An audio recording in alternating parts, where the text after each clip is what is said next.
Assalamualaikum warahmatullahi wabarakatuh.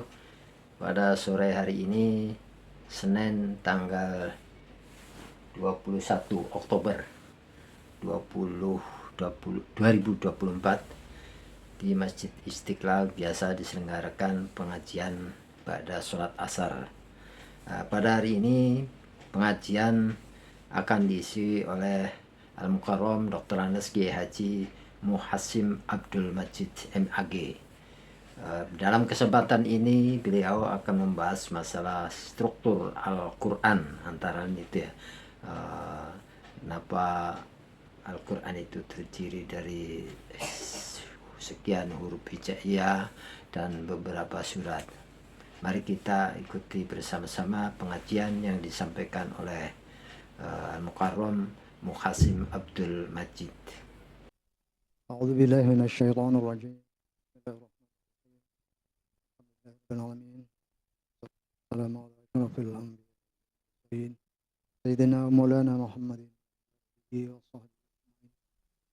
رب اشرح لي صدري ويسر لي أمري واحلل عقدة من لساني يفقهوا قولي. Yang terhormat Imam Besar Masjid Istiqlal, kami hormati para pengurus, para tugas, para imam dan muadzin, hadirin kaum muslimin dan muslimat,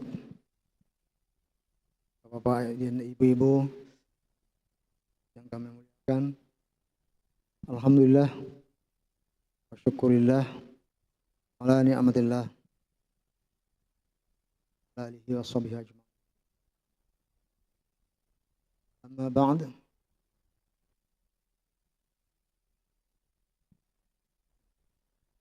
Bapak-bapak, ibu-ibu yang kami hormati,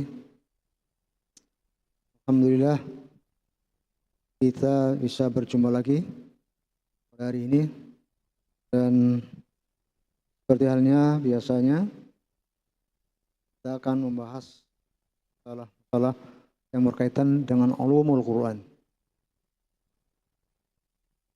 Kali ini saya ingin membahas masalah yang berkaitan dengan suratul Quran.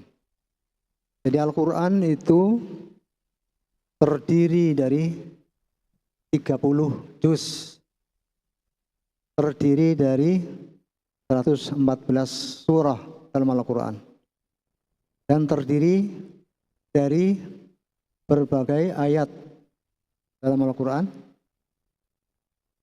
terdiri dari 6.236 ayat, atau ada yang mengatakan dapat kurang sedikit, tapi semuanya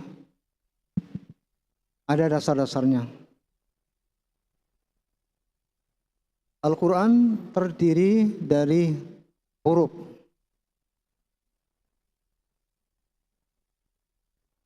hijaiyah, di mana huruf hijaiyah itu terdiri dari 29 huruf. Ada yang berpendapat 28 huruf. Alif, ba, ta, ta, jim, ha, kha, dal, zal, ra, za, sin, shin, sad, dha, ta, dha, ain, ghin, kaf, qaf, kaf, lam, dan seterusnya. Ada yang berpendapat 29 huruf, ada yang berpendapat 28 huruf. Kemudian dari huruf-huruf itu tergabung menjadi sebuah bunyi ayat. Kemudian dari ayat-ayat itu tergabung menjadi sebuah surah.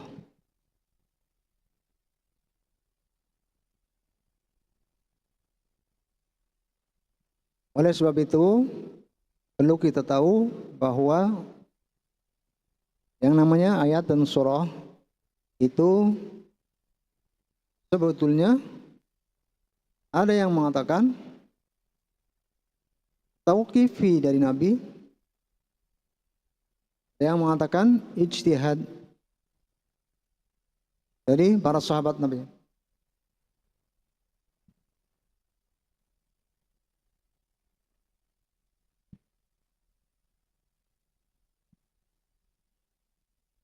Surah secara bahasa itu artinya al-manzilah, itu suatu yang turun di Al-Quran yang diketahui. Kemudian secara istilah merupakan satu ilmu tersendiri, mustaqillah min ayatil Quran. Dan artinya surah itu bimakna al-uluwi wa rifah al-ma'nawiyah. Dan surah itu ada yang berbeda-beda, ada yang tulan wa qasran, ada yang panjang, ada yang pendek.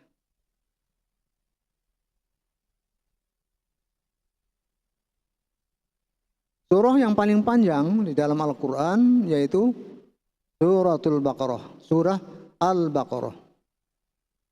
Ya, terdiri dari 85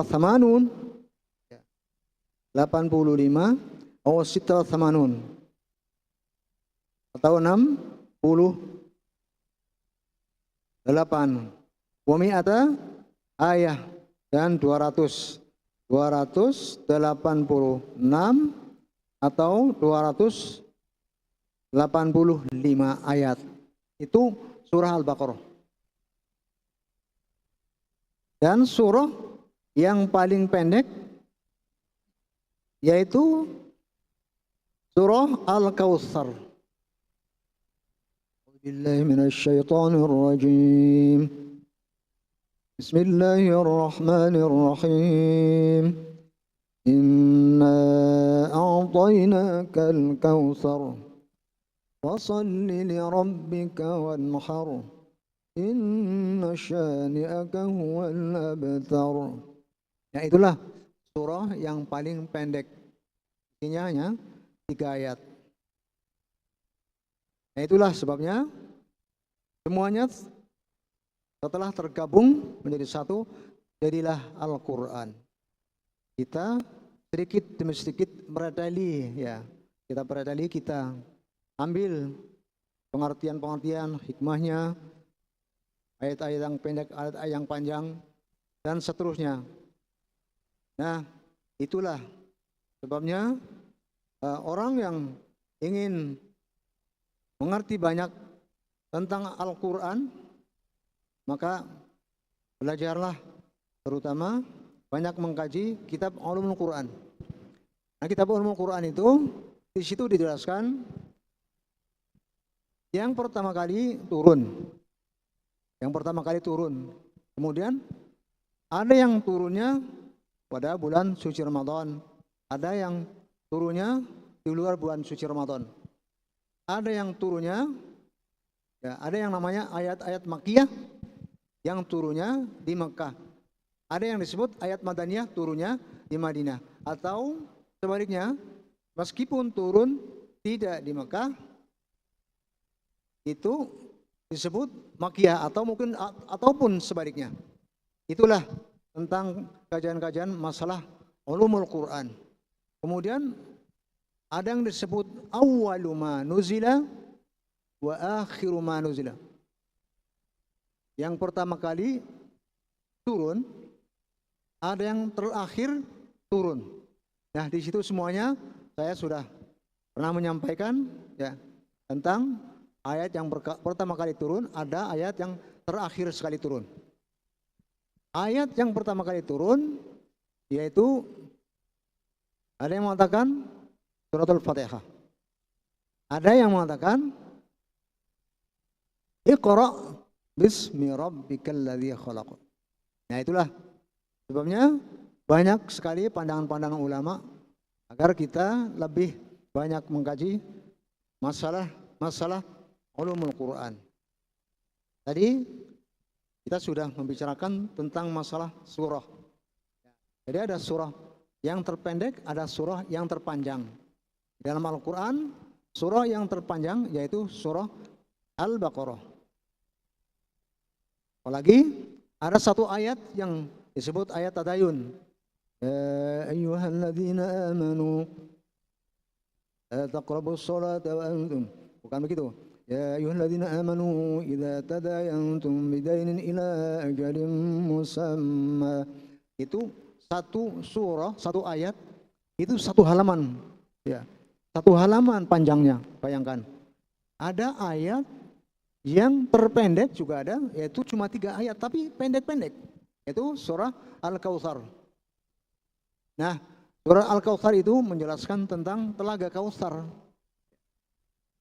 Ada penjelasan dari para ahli tafsir, katanya kalau orang nanti di yaumul qiyamah berusaha harus bisa meminum telaga Kautsar. Karena barang siapa yang bisa minum air dari telaga Kautsar itu selamanya tidak akan haus. Luar biasa. Nah, itu mudah-mudahan kita sebagai umat Nabi Muhammad insya Allah mudah-mudahan harus bisa minum telaga Kautsar. Berdoa, sering-seringlah baca ayat surah-surah Al-Kautsar. Di dalam perguruan tinggi ada mahasiswa saya dinamakan Al-Kautsar. Salah satu apa namanya? Ini A'tainakal Kautsar. Ya. Luar biasa. Ada macam-macam. Ada yang namanya Istiqlal. Itu macam-macamnya. Luar biasa. Merdeka itu. Jadi Istiqlal itu artinya merdeka. Ada yang namanya Al-Kautsar. Ada lagi yang namanya Allahu Akbar. Saya jadi bingung. Ini namanya gimana itu orang tuanya ya? Ada yang namanya Allahu Akbar. Ada yang namanya Hamdalah. Jadi kalau kita panggil langsung Alhamdulillah. Kalau kita panggil yang satunya Allahu Akbar. Allahu Akbar pada takbir semuanya. Nah, itulah ceritanya masalah nama-nama surah. Saya yang mengatakan itu adalah tauqifi dari Nabi. Ada yang mengatakan itu ijtihadi dari sahabat. Dan setelah sahabat nanti ada lagi tabi'in. Nah, dan seterusnya. Kita tidak tahu persis ya namanya. Al-Quran sudah jadi seperti ini. Kita hanya sedikit-sedikit saja mereteli. Mudah-mudahan ya walaupun seberapapun ada satu kefahaman tentang Al-Quran. Mudah-mudahan pembahasan tentang ulumul Quran pada sore hari ini akan memberikan kita mendapatkan banyak keberkahan dari Allah dan akan mendapatkan banyak ilmu dari Allah. Alhamdulillah, mudah-mudahan semuanya akan disehatkan dan insya Allah kita bisa jumpa lagi pada bulan yang akan datang. Terima kasih sebelumnya dan sesudahnya. Hadanallahu wa iyyakum ajma'in. Assalamualaikum warahmatullahi wabarakatuh.